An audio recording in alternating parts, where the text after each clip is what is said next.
welcome to the snow day review session. We are on sample problem 2. The last one was the bottleneck. This one is parallel.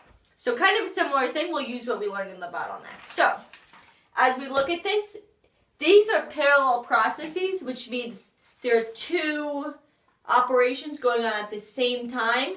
So this step is going on at the same time as these steps, which means that this step doesn't have to wait for these two, and these two don't have to wait for these two.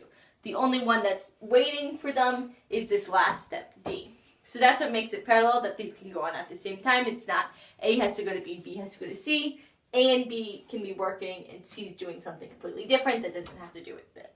So in this example, we're making cupcakes. So step A is making batter. Step B is contingent on step A. See how it's like this? So make batter. After we make the batter, we have to bake the cake. And at the same time that that's going on, it's not dependent on how this is working, is we're making frosting, okay? So people are up here making the batter, baking the cake, and someone's baking the frosting. I don't know how you make frosting. Making the frosting. So, and then D, putting frosting on the cupcake, D has to wait for these things to be done, uses the cake and the frosting together to make the finished cupcake, the finished product. So, as we look here, we want to know what the bottleneck is again. So, here the bottleneck, just as before, is the longest thing. So the bottleneck is this C, making the frosting, because it's 8 minutes. So here they can make, in total they can make one cake every 6 minutes, but they have to wait 8 minutes. But the frosting takes 8 minutes, so they have to wait an extra 2 minutes till they can set it off to here, making this. The problem child, the problem is C, making the frosting. The frosting takes a long time to make. So C is the bottleneck. So in total, our cycle time is, if we're waiting here with our box, the time between getting cupcakes, and between, because they're all working at once, it depends on the longest one, the bottleneck, which here is 8 minutes. So our cycle time here, we're waiting. How long do we have to wait before we get each cupcake? It's 8 minutes between cupcakes.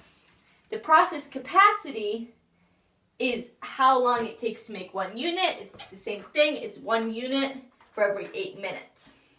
Now, we want to look at our minimum through time, which is also our minimum, what is it, flow? Yes. Minimum flow. So that is at the start. No one has anything. Nothing's ready to go. This one's the smallest because you don't have to wait for each other.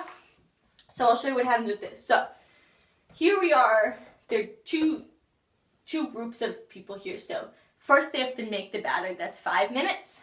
They have to bake the cake. That's 6 minutes. So in total, this takes 11 minutes once you start out, because they can't be working at the same time, because this cake baker has to wait for the batter, whereas once it's going, the batter is already ready to send off. They always have batter. So,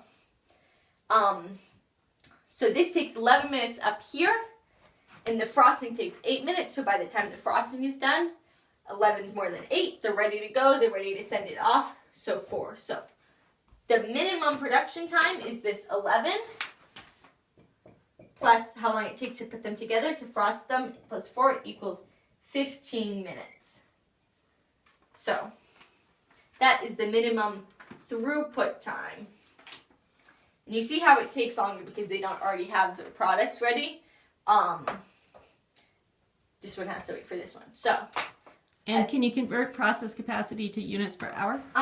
So our last step is just converting process capacity to units per hour. So 1 unit over 8 minutes. This is my favorite way to do it. So what we want to get rid of is minutes. So just like in multiplication,